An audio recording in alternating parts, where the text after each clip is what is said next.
Ceci est un livre audio autogénéré par Google. Introduction. J'ai longtemps hésité avant d'écrire cet ouvrage. Pourquoi? Pour qui? Beaucoup de questions qui m'ont d'abord freiné dans l'écriture d'un tel ouvrage qui nécessite de mettre des mots sur des mots, de s'exposer au grand jour et de fragiliser l'image que j'ai pu renvoyer aux autres. Cette image de moi-même, je l'ai toujours voulu neutre, en me montrant comme quelqu'un qui ne se plaint pas, qui ne doute que très peu et qui atteint une grande partie des objectifs qu'il se fixe. Pourtant, à l'abri du regard des autres, j'ai beaucoup souffert, je me suis perdu. J'ai même cru à certains moments que j'aurais pu me perdre définitivement. Me sauver? Oui, mais de quoi? De la boulimie, ou plutôt de la boulimie vomitive. Ce trouble du comportement alimentaire, comme le disent les spécialistes, associe les notions d'anorexie et d'hyperphagie. Ainsi, une personne boulimique connaît des crises caractérisées par une pulsion compulsive de manger. Je ne rentre pas plus dans les détails pour le moment. Si aujourd'hui je me sens prêt à vous raconter mon histoire, c'est parce que je veux permettre à celles et ceux touchés de près ou de loin par ce TCA, trouble du comportement alimentaire, de connaître et surtout de comprendre ce qui se cache derrière ces termes de boulimie. J'ai aussi une autre raison pour laquelle je souhaite vous présenter mon histoire.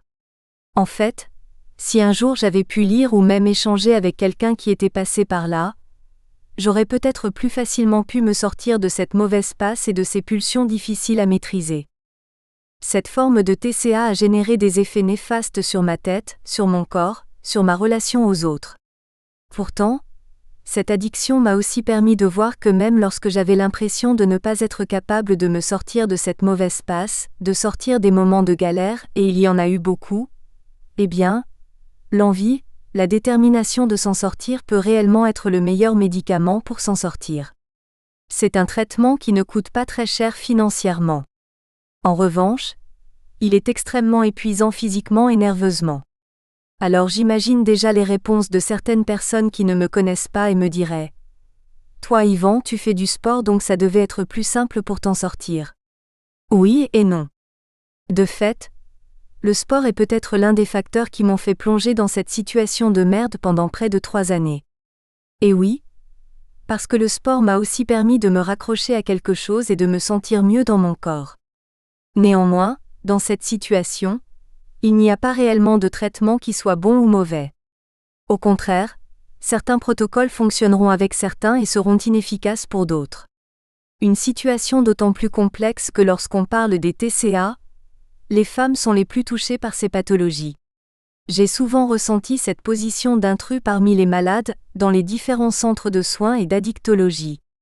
C'est la raison pour laquelle j'ai préféré ne pas poursuivre mes soins dans un centre, car je ne m'y sentais pas à mon aise, pas suffisamment écoutée. Avec du recul, c'est peut-être ce choix qui m'a empêché de me soigner plus rapidement. Je ne le saurai jamais, c'est un choix, je l'assume. Cet ouvrage revient sur les 3 grandes périodes de la maladie. La première période revient sur mes débuts dans la maladie, avec une situation qui s'empire au fil des semaines, des mois et des années. Un mode de vie où la qualité s'amenuise, où la confiance disparaît petit à petit et où je maîtrise de moins en moins les pulsions qui me poussent à agir et à descendre en enfer inconsciemment.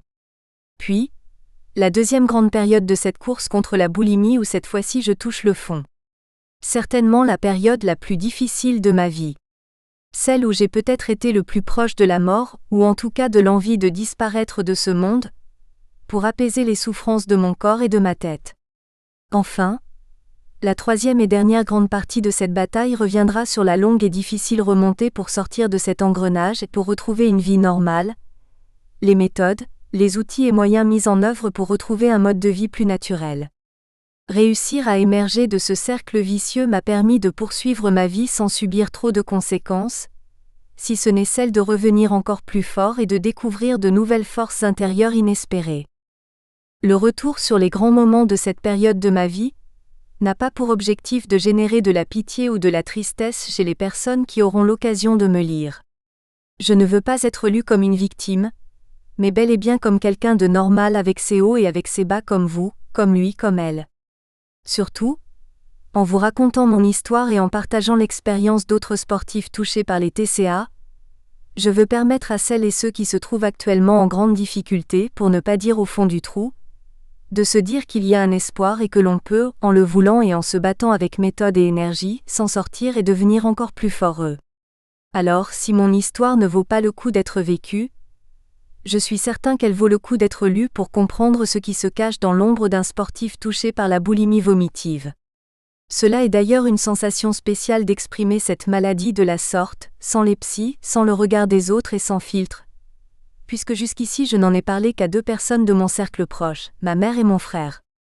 D'un naturel très pudique, je n'ai pas pour habitude d'exprimer mes sentiments et mon ressenti aux personnes qui m'entourent et encore moins aux inconnus. Cependant, je suis persuadée que ce récit permettra de libérer la parole dans les clubs, les associations et peut-être même dans les fédérations. Je suis persuadée que face à ces troubles du comportement alimentaire, on peut s'en sortir grâce à sa persévérance et à sa rage de vivre. Chapitre 1 : Itinéraire d'un gosse en manque de confiance. Cette dernière ligne droite est horriblement longue, elle est interminable. J'enchaîne foulée après foulée, en essayant de ne plus penser à la distance ou au temps qu'il me reste à parcourir. Je suis à seulement 500 mètres de la ligne d'arrivée. J'ai suffisamment souffert, je veux en terminer, les heures de course m'ont exténué. J'arrive sur le tapis rouge, l'ambiance est exceptionnelle, je me dis à haute voix, je l'ai fait, j'y suis. 150 mètres encore à parcourir. À ce moment très précis, je ne sais plus exactement ce qu'il se passe. Quelques larmes viennent couler sur mon visage, et je ressens en même temps une grande fierté d'arriver au bout de cette distance mythique. C'est une fierté d'avoir été capable de tenir mentalement près de 10 km dans la douleur, dans la souffrance, face à un corps usé par les efforts. Après 42,195 km, je passe la ligne d'arrivée, je m'écroule, comme si mon corps et ma tête reprenaient leurs droits. J'étais seule face à mes propres limites pour parcourir ce marathon. Extrait de 70 jours pour réussir mon premier marathon, Yvan Rassa, édition Amphora, page 177. Au moment où j'écris ces mots, j'ai 29 ans. C'est quasiment 10 ans après mon entrée dans cet engrenage de la boulimie. J'ai eu du mal à l'écrire ce livre, j'ai eu du mal à me confier. Des sueurs froides, des larmes, parfois des sourires. J'ai pourtant commencé à écrire quelques pages il y a quelques années, mais j'ai rapidement arrêté en cours de route, car trop difficile à supporter et à endurer. Certaines plaies invisibles par les autres sont parfois plus longues à soigner que prévu. Peu importe, l'essentiel est de prendre du recul en prenant le temps et surtout en prenant son temps pour être un jour capable de dire que c'est bon, c'est terminé, je suis guéri. Pour bien comprendre comment j'en suis arrivé là, il faut remonter à mon plus jeune âge. Je suis né en février 1991 à Argentan, une commune de l'Orne où vivait une grande partie de ma famille. Cette famille n'est ni sédentaire ni très sportive. Mon père, ma mère, moi et bientôt mon frère allons vivre à Verneuil-sur-Avre. Cette ville du sud de l'Eure permet à mes parents de travailler dans de bonnes conditions. Elle permet aussi à mon frère et à moi de grandir plus sereinement. On peut dire que les membres de ma famille pratiquent l'activité physique nécessaire pour rester en bonne santé. Mes parents ne sont pas des sportifs réguliers, la performance dans ce domaine ne les intéresse pas. Ils préfèrent plutôt faire parfois du vélo, parfois du roller, parfois une randonnée. Je n'ai donc pas baigné dans ce milieu de la performance sportive. 1 an, 2 ans, 3 ans, 10 ans, les années passent sans trop de problèmes. Il m'arrive parfois de faire quelques erreurs de parcours, mais rien de bien grave, j'arrive à m'en sortir sans trop de problèmes. C'est à partir de 10 ans que mes parents m'inscrivent à un club de sport ou plutôt à plusieurs clubs de sport. Non, pas dès le début dans un club de sport mais plutôt successivement. Il faut dire qu'à l'époque, je n'aimais pas vraiment ça le sport. Je n'aime pas me retrouver avec des personnes que je ne connais pas. Cela me met mal à l'aise de devoir être comparé aux autres. Cette forme de compétition ne me plaît pas. J'ai toujours pensé que chacun avait des capacités physiques, mentales et morales individuelles. C'est la raison pour laquelle je pense que les êtres humains sont fondamentalement complémentaires dans la réussite à une tâche. Mais cette vision, cette façon de penser le monde, n'est alors pas l'idéologie du premier coach que je rencontre. J'ai commencé par le basketball. Bonne idée. Je ne suis pas très grand. Je vais me retrouver avec d'autres enfants que je ne connais pas et qui vont bien me mettre la misère. Chaque fois que l'on me dépose au gymnase pour aller faire ma séance de basket hebdomadaire, je me dis « Allez, ça va être un mauvais moment à passer. J'en ai pour 1 heure ou 1h30 à faire semblant, et après je serai tranquille, je pourrai rentrer à la maison. » Dans ces conditions, il est difficile d'aimer le sport et d'être régulier dans sa pratique.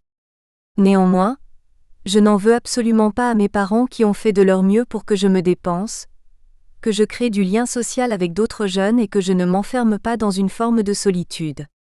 Pour cette dernière, je vous rassure, je ne suis pas un grand solitaire non plus. En effet, devant chez nous, il existe un parking sur lequel tous les soirs, on se fait des parties de football improvisées avec les enfants des voisins avec qui l'on a tissé des liens forts. À cette époque, il y a même des jeunes d'autres quartiers un peu plus éloignés qui nous rejoignent pour avoir de belles équipes et pour pouvoir se faire des belles parties de foot. Côté école, ce n'est ni bon ni mauvais. Une belle réponse de Normand, me direz-vous. C'est vrai. J'ai des résultats corrects, mais je ne suis pas non plus un grand champion des devoirs. Je les fais parce qu'il faut les faire et que ma maman me pousse à les faire, mais ce n'est pas ma tasse de thé. Je préfère aller jouer avec les copains dehors au foot ou aller faire un tour de vélo avec eux, c'est quand même plus cool. L'avantage de ce mode de vie, c'est que la télévision ou les écrans ne m'intéressent pas ou peu. Je dois avouer qu'à cette époque, les portables n'étaient pas encore autant développés que maintenant, donc les tentations étaient quand même moindres et cela permettait d'aller faire autre chose que de rester le cul collé sur un canapé ou une chaise. Les semaines passent, les séances de basket se poursuivent et stop. J'en ai marre de faire semblant avec ce sport qui ne me plaît pas, avec cette équipe à laquelle je n'arrive pas à m'intégrer, et avec ces entraîneurs qui, même s'ils font de leur mieux, me saoulent avec des techniques et des mouvements qui ne m'attirent absolument pas. L'agglomérat de tous ces facteurs négatifs me pousse un beau jour à dire « Maman, le basket, je n'aime pas ça. Je ne veux plus y retourner, je ne veux plus en faire. » Elle m'a répondu alors quelque chose qui ne m'a évidemment pas plu sur le coup, mais qui fait partie de l'éducation dont je tire encore des bénéfices aujourd'hui. Yvan, j'ai payé ta licence, on s'est engagé pour que tu intègres cette équipe de basket, donc tu vas jusqu'à la fin de la saison. Si ça ne te plaît vraiment pas, tu y vas moins souvent, mais tu termines cette saison et l'année prochaine, si tu veux, on t'inscrira dans un autre club. Ne jamais abandonner, ne jamais baisser les bras. Elle a raison dans le fond. Même si ça ne me plaît pas, je dois continuer pour honorer en quelque sorte la licence que j'ai prise en début de saison. J'y retourne donc, avec de moins en moins d'entrain, je fais de mon mieux pour que lors des matchs, je puisse rester le plus longtemps possible sur la touche, mais j'y retourne. Enfin. La fin de l'année scolaire et aussi sportive arrive. Je passe les échelons au niveau scolaire, je rentre au collège. Quelle horreur cette période. Heureusement, je ne fais plus de basket, je suis maintenant inscrit au club de football de ma ville. Je faisais régulièrement du foot sur le parking devant la maison. Pourquoi ne pas faire du foot? Rien de plus logique. Côté scolarité, je me retrouve dans un collège privé à Danville 27, à une vingtaine de kilomètres de Verneuil-sur-Avre.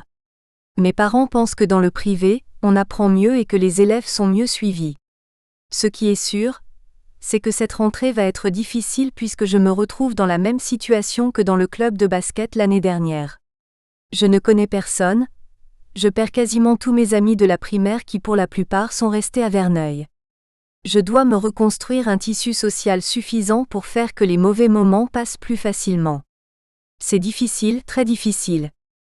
Compliqué pour plusieurs raisons. Les rapports sociaux se compliquent, je m'isole de plus en plus. Les seules personnes que je connais sont des anciens du club de basketball, avec qui je ne m'entends pas du tout. D'ailleurs, je me souviens de certains échanges houleux qui se terminent en bagarre à l'abri des regards du surveillant. Sur le plan des cours, j'ai du mal, beaucoup de mal. Il faut dire que quand tu ne te sens pas bien intégré, c'est difficile de bosser sereinement. En plus de la 6e à la 4e, je n'ai aucune passion, aucun objectif professionnel. Tout cela limite forcément la motivation et la détermination à travailler en cours et après les cours. Mais comme toujours, les parents sont là pour te rappeler que l'on n'a rien sans bosser, que le travail d'aujourd'hui t'apportera forcément quelque chose d'intéressant demain. J'essaye donc de faire de mon mieux sans grands exploits. En parallèle de ces premiers pas au collège, je change de sport, je suis à présent dans le monde du football.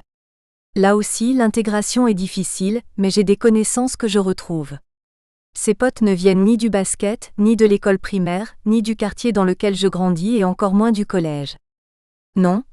Ils viennent d'une toute nouvelle activité dans laquelle je suis aussi un grand débutant, le catéchisme. C'est une partie de moi qui m'a permis, quelques années plus tard, de me sortir de la boulimie. Mais comment suis-je arrivé à cette activité ? Dans la famille du côté de maman, j'ai une grand-mère très croyante avec qui je suis très proche. Pendant les vacances, je pars chez elle, à côté d'Argentan. On passe des bons moments en toute simplicité dans une nature qui me détend, qui me permet de me ressourcer et de penser à autre chose. Tous les mardis et les vendredis, nous allons sur le marché avec un passage obligé par l'église afin d'y déposer un cierge et de prier quelques minutes. Cette façon de voir les choses, d'appréhender le monde s'est ainsi installée en moi au fil des années, tout comme les discussions entretenues avec un curé rencontré lorsque j'étais en école primaire. Tout cela m'a donné envie d'en savoir plus sur cette religion, en m'engageant dans cet apprentissage par le caté qui m'emmènera jusqu'à ma première communion quelques mois plus tard. Ces temps de partage et d'apprentissage sont aussi des moments de franche rigolade. J'y apprends certaines grandes valeurs comme l'écoute, le partage, la persévérance, mais aussi le questionnement permanent de ce que je vois et de ce qui m'entoure. Et évidemment au cours des heures d'échange, on tisse des liens, des amitiés que l'on a plaisir à retrouver dans un cadre un peu plus libre et léger comme peuvent l'être les entraînements de foot. Ah, le foot. Quand on est gamin, c'est certainement le sport que tout jeune garçon souhaite pratiquer, et à présent de plus en plus de filles s'y mettent et c'est tant mieux.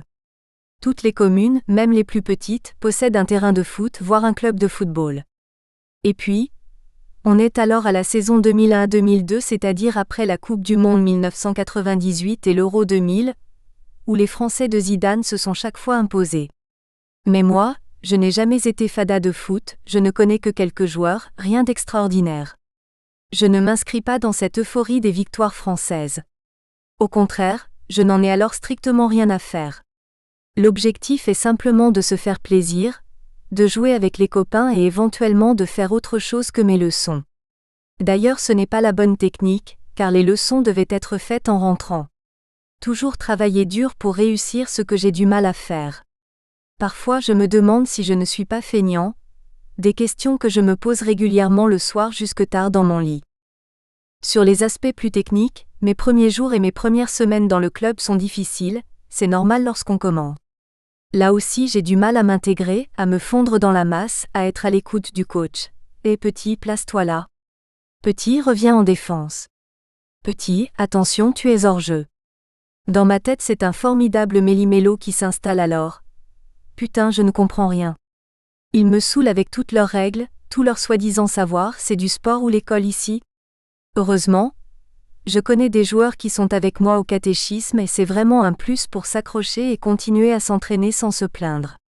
Semaine après semaine, je m'entraîne, je viens, je reviens, j'essaye d'appliquer les consignes du coach avec plus ou moins de réussite.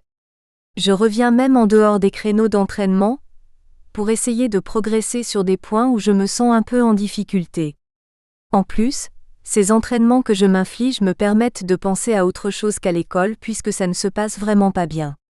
Côté entraînement, ce n'est pas ça non plus, j'ai vraiment du mal. J'ai l'impression d'avoir 2 pieds gauches. Ça craint, je me sens nul, je me sens vraiment bon à rien et je sens que les coachs ne sont pas satisfaits de ce que je fais. En plus, je suis convoqué pour mon premier match, la pression monte. On est en plein hiver, il manque du monde donc on me demande de venir pour compléter l'équipe. Chose que j'accepte par respect pour les autres et pour les coachs. Ce cadeau est finalement un cadeau empoisonné. Déjà la météo est dantesque, pluie, vent et froid. Quoi de mieux pour faire ses débuts dans le sport en compétition ? Et comme si cela ne suffisait pas, je fais mes débuts sur le banc des remplaçants. Normal, me direz-vous. Sauf que j'y reste pendant 10 minutes, 20 minutes, 30 minutes, ça y est, le coach me demande d'aller m'échauffer. Super. L'équipe est en train de perdre 7-0, et il doit rester une quinzaine de minutes. Je rentre plus motivé que jamais, en me disant que je vais tout donner pour l'équipe et faire en sorte qu'elle sorte la tête de l'eau. Penses-tu ? On en prend 3 de plus. L'arbitre donne 3 coups de sifflet, le match est terminé, on perd 10-0. Je m'attendais à des débuts compliqués, mais quand même pas à ce point-là. En rentrant chez moi, le moral dans les chaussettes, je n'ai plus envie d'entendre parler de foot, de sport, de club. Ma mère me dit. Alors, ce premier match? Comment est-ce que cela s'est passé? Très mal. Je ne veux plus y retourner. Le foot en club ne me plaît pas, ça ne m'amuse pas. Tu as perdu, c'est ça? Oui, mais ce n'est pas la question. Je ne retournerai plus jamais au foot. Et là, comme d'habitude, elle me rétorque que j'irai jusqu'à la fin de la saison. Tu as commencé l'année au foot, tu la termineras au foot. J'essaye de lui expliquer que cela ne se passe pas forcément bien avec les coachs qui ne sont pas assez à l'écoute, pas assez attentifs. Je lui explique aussi que j'ai passé quasiment tout le match sur le banc des remplaçants. À l'écoute, ma mère dit qu'elle viendra avec moi le mercredi suivant, à l'entraînement, pour en toucher quelques mots à l'entraîneur. Le but est d'essayer de trouver un compromis, pour que je ne me sente pas mise à l'écart. La réaction naturelle d'un parent qui voit son gosse en difficulté. Le mercredi suivant, nous voilà donc sur le terrain de foot. Maman me demande qui est mon entraîneur. Je le pointe du doigt et nous partons le voir. Elle se présente et lui explique les problèmes d'intégration rencontrés au cours des premiers mois de pratique au club de foot. Elle met aussi en avant que, à cet âge-là, le but n'est pas d'être le plus performant possible, mais plutôt de faire jouer tout le monde dans un esprit convivial. Le coach essaye alors de trouver une excuse en répondant d'une voix très calme. Vous savez madame, Yvan est un débutant comparé aux autres jeunes du club. Il a encore des progrès à réaliser pour pouvoir être pleinement intégré à l'équipe. Elle lui répond sèchement. Pour les compétitions, je veux bien comprendre, mais je pense que c'est aussi à vous de l'aider à s'intégrer et à progresser. Oui, mais madame, vous savez, Yvan est souvent en difficulté sur le terrain.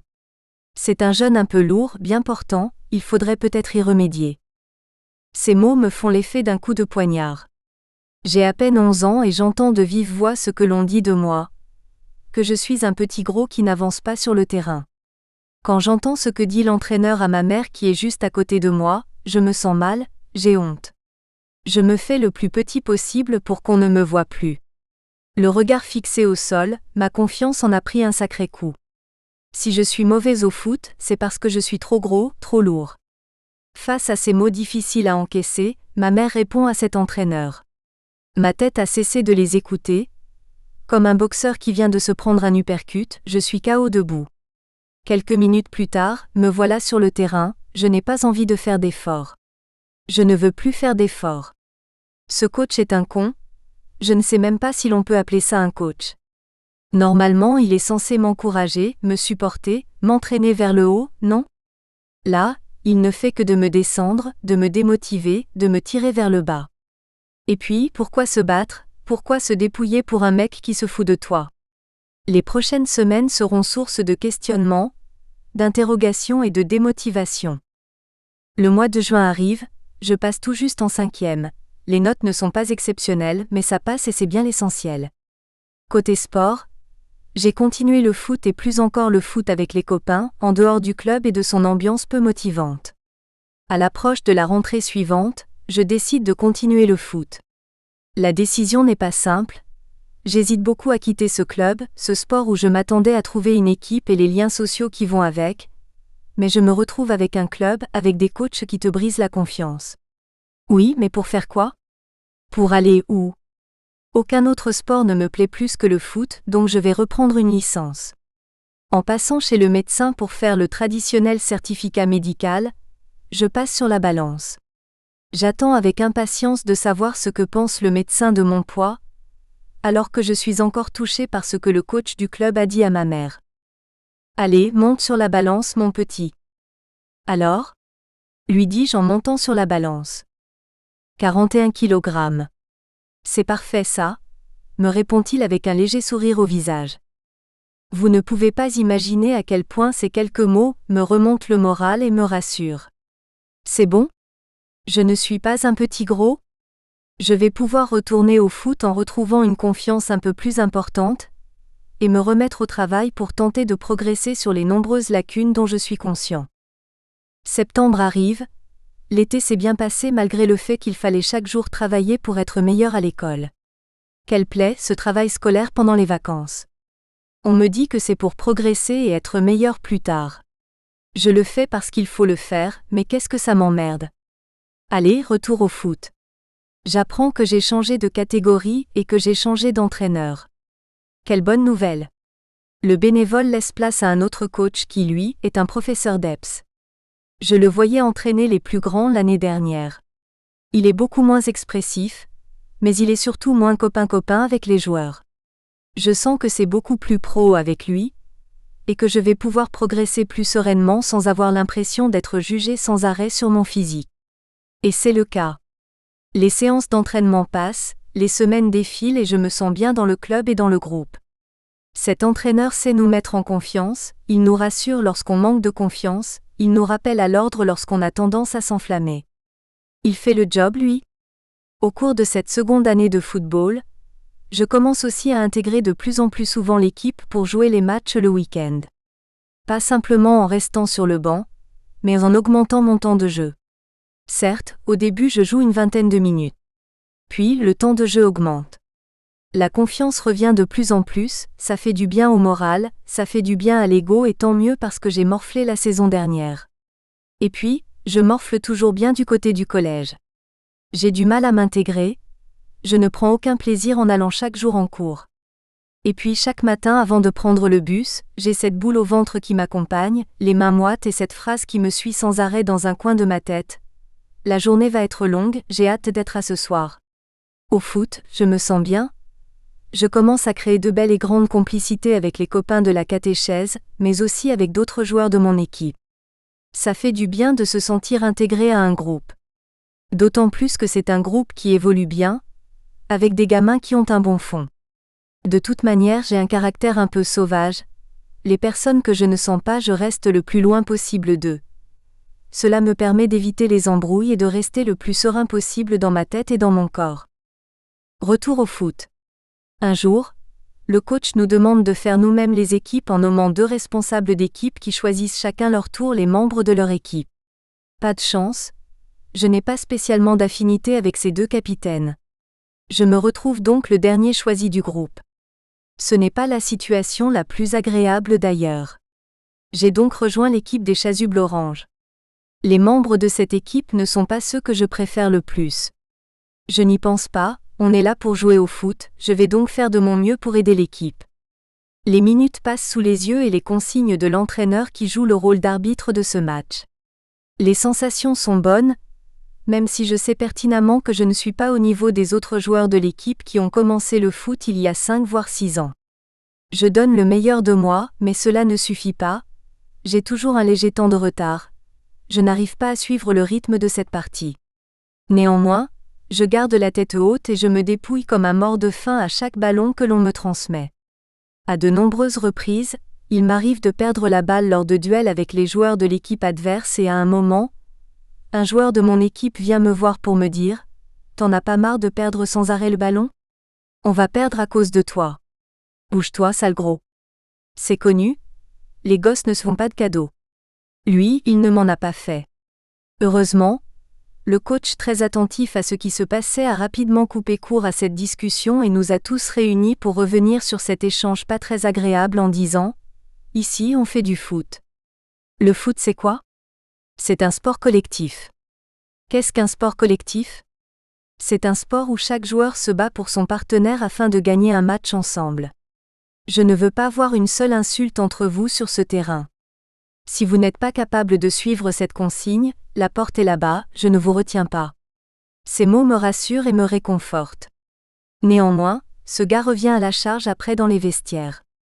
À l'abri du regard du coach, il en remet une couche. Et Yvan. Bouge-toi le cul sur le terrain, quand on te dit d'accélérer pour récupérer le ballon, cours. Espèce de gros. Je fais semblant de ne rien entendre, mais mon orgueil est touché au plus profond. Je suis sous la douche et des larmes coulent sur mon visage. Je peux pleurer sans que cela se voie sous la douche, alors je laisse mon chagrin s'exprimer. Le regard est fixé vers le sol comme un boxeur touché par un crochet dont il ne se relèvera pas. J'attends longtemps sous la douche pour 2 raisons. Attendre que l'autre espèce de con s'en aille et arrêter de pleurer avant de sortir de la douche pour que cela ne se voie pas. Je ne veux pas passer pour un faible, je ne veux pas montrer mes émotions aux autres. Je veux rester le plus stoïque possible pour ne pas alerter le coach, les autres joueurs, dont certains de mes potes, et surtout que ça ne remonte pas aux oreilles de mes parents. Je suis mauvaise en sport, je suis mauvaise à l'école puisque les professeurs me le rabâchent régulièrement, et en plus je suis un gros. À force de dire ces choses-là, on finit par y croire, c'est bien connu.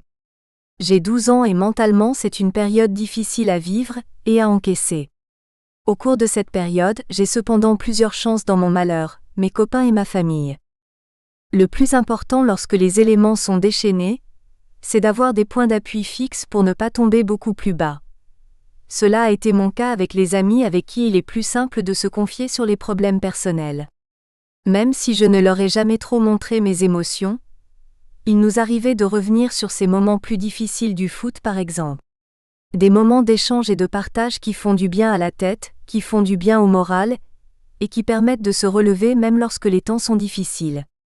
Comme je l'ai dit régulièrement, je n'ai pas beaucoup d'amis. En revanche, je sais que je peux compter sur eux quand j'ai besoin de leur aide et de leur soutien. Il faut dire qu'à cette époque les réseaux sociaux étaient encore inexistants ou presque. Ainsi, nous sommes très peu derrière nos écrans à être à la recherche d'amis Facebook ou de followers. D'ailleurs, je pense réellement que les jeunes d'aujourd'hui doivent se protéger et être protégés par les adultes qui les entourent comme les parents, les membres de leur famille, les professeurs et évidemment par les entraîneurs des clubs et associations. Ces réseaux sociaux peuvent se transformer en des bombes sociales qui vous isolent, qui agissent négativement sur la confiance en soi et qui peuvent générer des situations de dépression. Chez les plus jeunes, souvent plus fragiles, ces réseaux peuvent détruire une vie. Ma famille a aussi été un formidable soutien tout au long de cette période. Je ne leur parlais pas de mes difficultés rencontrées à l'école ou au sport, mais je pense qu'ils s'en doutaient plus ou moins. Tu remarques vite quand ton môme rentre avec ou sans le sourire d'un créneau d'entraînement, qui doit avant tout constituer un moment de plaisir et de détente. Ce qui n'était vraiment pas mon cas. Pourtant, je ressentais vraiment du soulagement au sein de ce cocon familial même si mes parents étaient séparés. Je ne voyais mon père qu'un week-end sur 2 et pendant les vacances, mais cela se passait plutôt bien. Ce que j'aimais le plus, c'était retourner à Argentan, chez mes grands-parents où je retrouvais aussi certains membres de ma famille. Les tontons, les tatas, les cousins venaient puis partaient, on passait de très bons moments. Je me souviens de tous ces instants passés avec ma grand-mère qui m'a appris à nager, puis à faire du vélo ou encore des parties de football que l'on faisait. Elle avait la forme, mamie.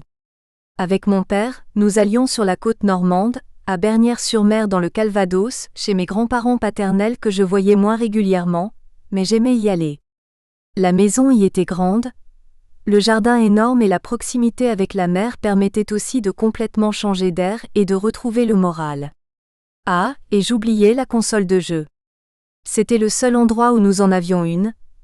Alors quel plaisir de jouer à la Nintendo 64 avec mon frère que je voulais à chaque fois battre au foot. Il a 3 ans de moins, mais c'est un coriace. Tous ces bons moments passés en famille me permettent ainsi de me changer les idées, de penser à autre chose et de retrouver de la sérénité. Entre l'école qui me stresse où je me sens bon à rien et le foot qui me fait perdre toute confiance et où je me sens gros, rares sont les lieux où je me sens bien. Il faut donc que je me protège, que je me préserve des mauvaises langues. C'est d'ailleurs la raison pour laquelle j'ai tendance à m'isoler de plus en plus, à couper les ponts avec celles et ceux que je ne sens pas, et à mettre de côté toutes les situations où je risque de me retrouver en difficulté. Le mot d'ordre est « je me préserve ». Mais comme on ne passe pas sa vie en week-end ou en vacances, il faut retourner au collège et au foot. Le temps passe, les semaines défilent, je fais de mon mieux pour ne pas faire de bruit et ne pas me retrouver en difficulté. Je suis alors un peu comme l'escargot. Quand tout se passe bien, j'avance, je trace ma route. En revanche, dès que la situation commence à se tendre, eh bien, je me recroqueville dans ma coquille pour ne pas voir et ne pas être vu par les autres. Sauf que cette coquille n'est pas solide, on peut écraser à tout moment. La fin d'année de 5e se déroule sans trop de difficultés. Je passe en classe supérieure. On commence à me parler de mon avenir professionnel. Le brevet arrive à grands pas et chaque dimanche soir lorsque je me couche, j'ai cette boule dans le ventre qui m'empêche de dormir pendant des heures. Je pense au lendemain, à ce qui m'attend, à ce que je vais devoir faire dans 1 an, 2 ans, 3 ans. Je pense aux décisions que je vais devoir prendre dans les années à venir sur le plan scolaire, professionnel. Face à toutes ces questions que l'on commence à me poser, je botte en touche en disant que je veux devenir footballeur professionnel. Vu que mes parents ne viennent jamais me voir en compétition, ils ne connaissent pas mon niveau et ça me fait gagner du temps. Ils n'ont jamais été attirés par le sport en compétition, donc leur présence est très rare sur le bord du terrain, mais je ne leur en veux pas. À la limite, je préfère cela. Au moins c'est une personne de moins qui me jugera. Je passe en 4e au collège. La rentrée s'effectue toujours dans ce collège, mais cette année ne se passe pas forcément bien. Les rapports avec les professeurs se détériorent tout autant que les rapports avec les camarades. Enfin, camarades, le mot est bien fort. Je n'ai aucun plaisir à retrouver les autres de ma classe. Je n'ai plus aucune relation avec les autres si ce n'est pour demander quelques conseils sur les exercices pendant les cours, mais ça s'arrête là. Les relations se détériorent tellement que je commence à me bagarrer avec d'autres gars qui m'énervent à péter plus haut que leur cul, ces fausses racailles qui jouent les gros bras. Je commence aussi à répondre aux professeurs et aux surveillants. Il faudra attendre un beau jour du mois de mai, ou alors que je suis innocent. Le conducteur du bus qui nous ramène chez nous commence à me disputer violemment pour une chose dont je ne suis pas responsable. Je lui réponds sèchement d'aller se faire foutre. Le lendemain, ma mère reçoit un appel du directeur qui lui explique les faits en m'enfonçant un peu plus. Au final, je suis virée du bus pendant 1 semaine. Cela me vaudra une bonne remontrance de ma mère, et 1 semaine sans école puisqu'elle ne pouvait pas m'emmener à cause de son boulot. L'année prochaine, c'est décidé, je change d'école. Cette décision est prise par ma mère et mon père à la suite de mes plaintes sur cette école et sur les professeurs que je trouve vraiment nuls, sans parler du directeur qui a tenu un discours n'ayant pas plu à ma mère qui aura été la goutte d'eau qui a fait déborder le vase. Personnellement, cette décision me plaît.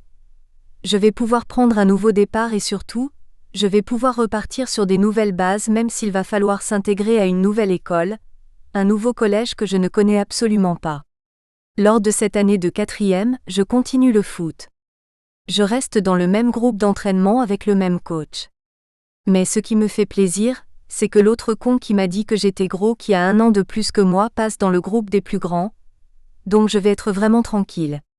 En ce qui concerne mes performances footballistiques encore très limitées, je suis toujours le remplaçant qui cire le banc pendant une bonne partie du match.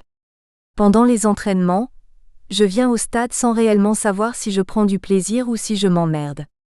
En vérité, le football n'est pas une passion comme je l'aurais imaginé. Je commence à m'intéresser aux matchs à la télévision et à l'équipe de France, mais sans pour autant être le traditionnel fanatique qui vient à chaque entraînement avec un maillot de joueur différent comme certains de mes partenaires d'entraînement. Ce qui me plaît, c'est la manière dont notre coach nous encadre. Toujours très pédagogue, avec des exercices ludiques et surtout très à l'écoute. Ça fait du bien d'avoir un entraîneur comme lui qui nous accompagne. Lors des matchs, je peux faire une mi-temps sur le banc, mais il vient toujours m'expliquer les raisons de son choix. Il me donne les conseils individualisés pour que je m'améliore et pour que je progresse afin d'intégrer un jour, peut-être, l'équipe en tant que titulaire. À cette époque, je ne rêve que de cela. Je rêve de devenir titulaire, d'être un joueur sur qui l'équipe peut s'appuyer et un sportif aux capacités physiques développées. Mais ce n'est pas le cas. Cela ne m'empêche pas de poursuivre mes ambitions pour devenir sportif de haut niveau et d'intégrer une école sport-études spécialisée dans le football. Je commence d'ailleurs à me renseigner en solitaire, mais aussi avec mes parents sur les écoles qui proposent ce type de formation. Je cherche le ou les endroits qui me permettront de poursuivre la seule activité qui me plaît plus ou moins, et où je peux entrevoir un avenir professionnel. Mais comment devenir un sportif de haut niveau, quand on n'aime pas être évalué ou jugé par une tierce personne? Très compliqué, voire impossible. Je le sais, je le sens, mais je fais en sorte de ne pas prendre en considération ce sentiment et de le refouler au plus profond de moi. Et puis, le fait de dire à la conseillère d'orientation que j'ai un objectif permet à tout le monde d'être rassuré, content ou presque. Ce profond mal-être, dans lequel je me suis installé au fil des années scolaires et des saisons sportives, fait naître une certaine forme de culpabilité vis-à-vis de mes proches, de ma famille que je ne veux pas décevoir. Je crois qu'au fond de moi, j'ai toujours eu peur d'être abandonnée par mes proches.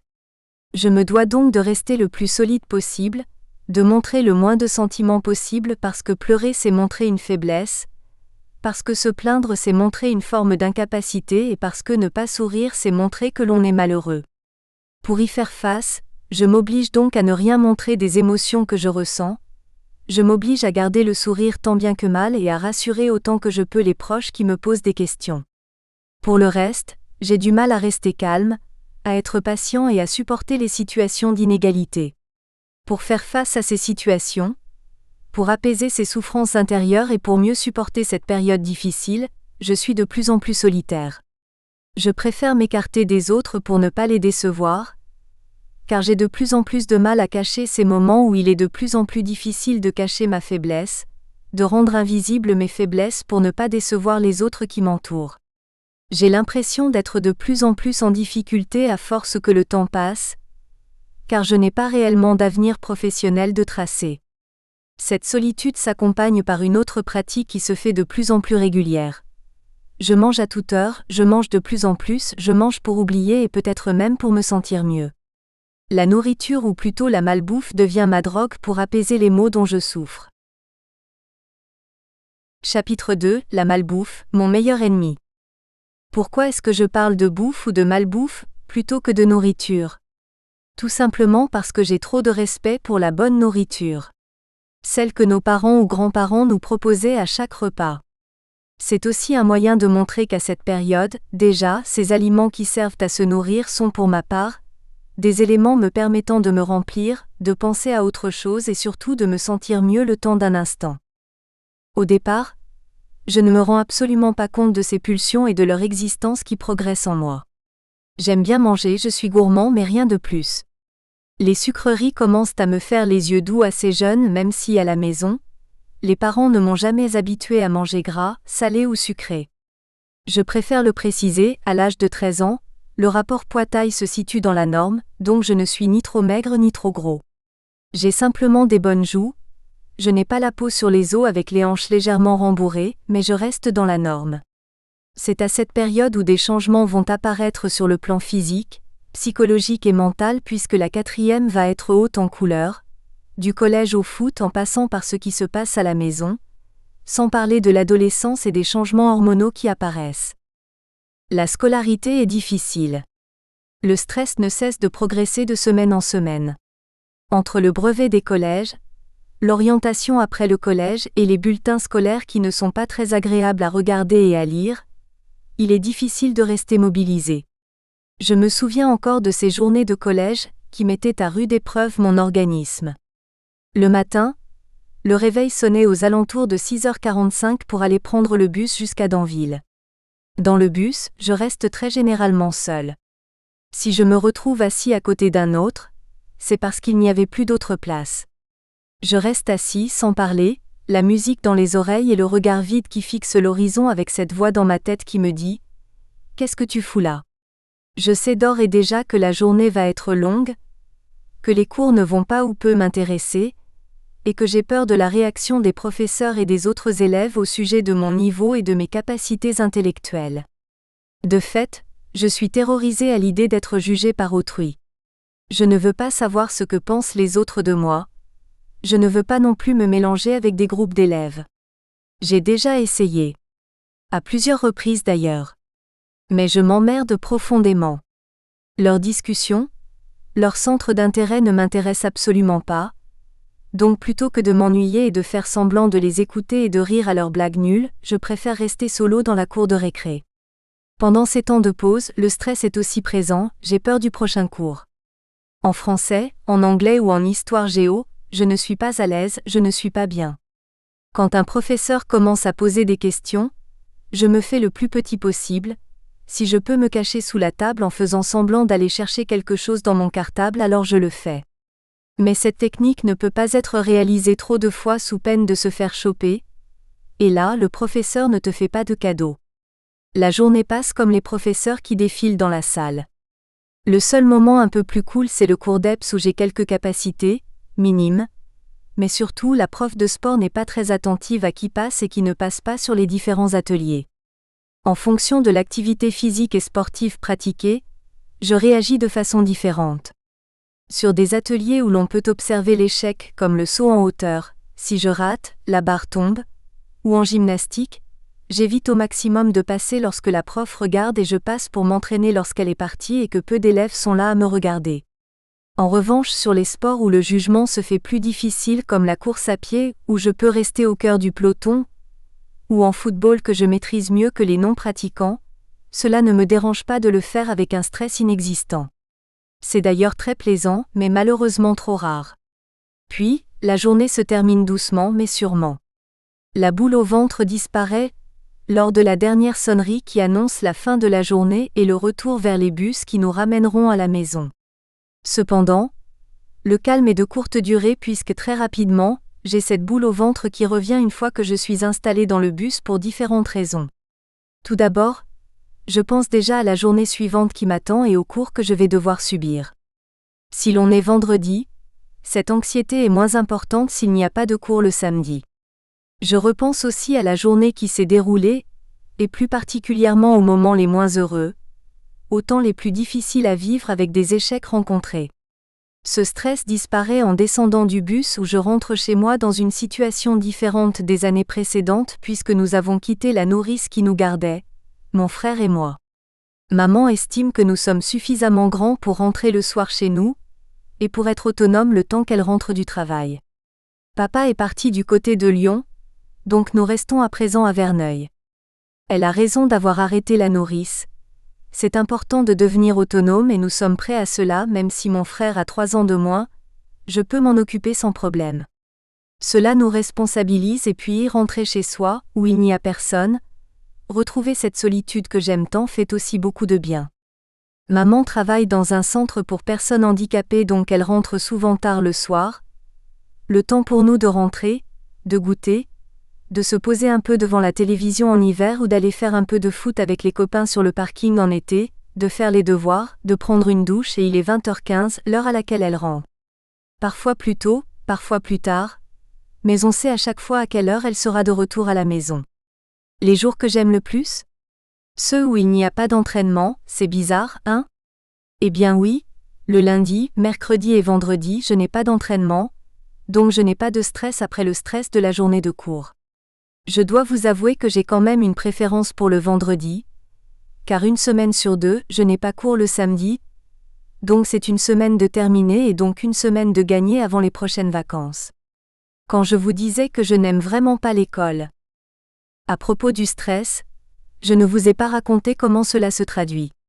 Il agit sur moi comme une véritable sangsue.